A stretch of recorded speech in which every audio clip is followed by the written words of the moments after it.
Hey gang, it's me, Dr. Steve, and you know, the woke never learn. And the latest in this ideological absurdity is Ben & Jerry's. They stepped on a woke landmine, and it looks like they're about to get Bud Lighted as a result. It's being widely reported that Unilever, the parent company of Ben & Jerry's ice cream, has lost upwards of $2 billion in market value after a ridiculously stupid message was posted by the ultra-woke company. A 4th of July message posted by Ben & Jerry's suggested that the United States should hand over Mount Rushmore to Native Americans as a recognition that we basically stole their land.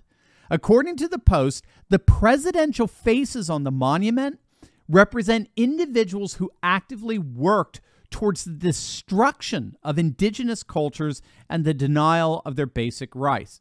So yes, again, it was posted on the 4th of July. The response to this insidiously stupid post was swift and severe. Country singer John Rich urged people to make Ben & Jerry's Bud Light again. Even several newspapers like the New York Post and Washington Examiner called for a consumer-led boycott of Ben & Jerry's. But the single best response out there actually came from a Native American tribal chief who called on Ben & Jerry's to transfer their Vermont property to the tribe. This tribal leader emphasized the Abenaki people's historical connection to the land that Ben & Jerry's own headquarters sits on. I mean, this is absolutely freaking brilliant. You want to return stolen land to us? Great. Starts with you. Your headquarters. Give it over. Again, I love it when the leftist hypocrisy is exposed like this. Leftists always, by definition, always run around and point fingers all day long at everyone other than themselves. That's the narcissistic element of wokeness operating there. The virtue signaling, right? It's always someone else. It's never them. But all this, of course, does raise a question. Could it be that Ben & Jerry are right? Is America really founded as a stolen country?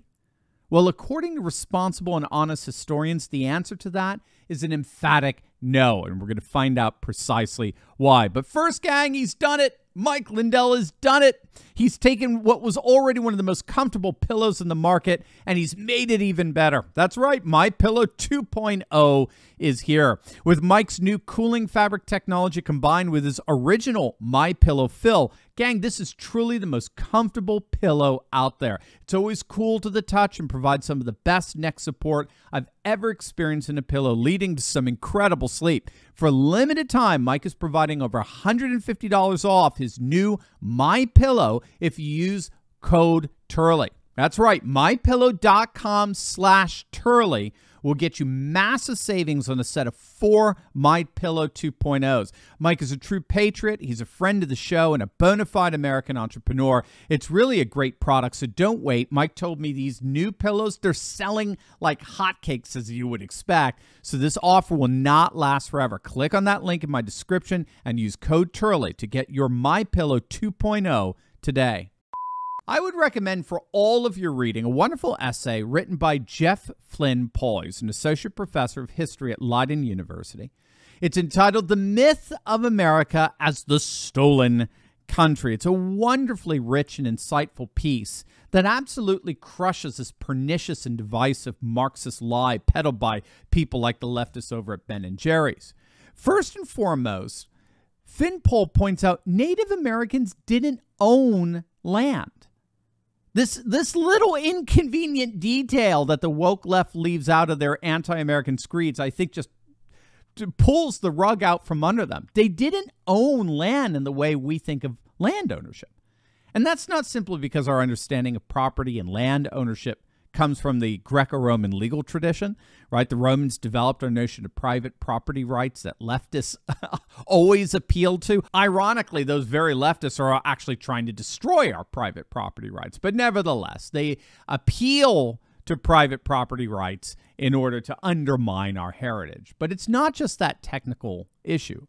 According to historians, Native Americans were more hunter-gatherers than permanent settlers. So they generally farmed and hunted in an area for a few decades until the soil got tired. And then they moved on to greener pastures where the hunting was better and the land more fertile. They generally had no permanent settlement. And as a result, competing Native American tribes were in constant conflicts with other tribes. There were no clear borders or boundaries for where they did settle, and the question of who owned the land was constantly contested by the indigenous tribes themselves. And so what the European settlers did is they simply became part of this contestation, very similar to the ways in which Germanic migrations inserted themselves into Northern European tribal disputes, or the way the Celts inserted themselves into Western European tribal conflicts. In the New World, in America, sometimes European settlers sided with one Native American tribe over the other. Sometimes they sided with no one. And as our historian puts it, despite a few sensational cases of duplicity, most of the time, Europeans, being encultured in the Roman notion of property ownership, they purchased their land from Indians just like they would buy an acre of land in England. There's nothing even remotely akin to theft within this historical framework. And as more and more Europeans established their settlements and introduced guns to their hunting endeavors, the hunting for Native Americans became sparse. So they had to move farther and farther away. And so the areas around white settlements became increasingly empty precisely because of animal stocks getting depleted. And in terms of the whole supposed genocidal element here, with the European settlers bringing their epidemics and smallpox and the like, which they did, but again, what goes unstated is that it's now widely recognized that the general health of Native Americans had been deteriorating long before Columbus ever showed up at the end of the 14th century. Paleopathologists have studied upwards of 12,000 skeletons from 65 sites all across North and South America. These skeletons were of indigenous tribes living before the Europeans came over and settled. And the scientists found that these Native Americans during this pre-settler period were highly malnourished. They had very low protein levels. Early death was common. And so they simply didn't have the immune system to deal, frankly, with anyone showing up from outside their very sheltered world. Whether that was European settlers or Asian settlers or Northern African settlers, it didn't matter.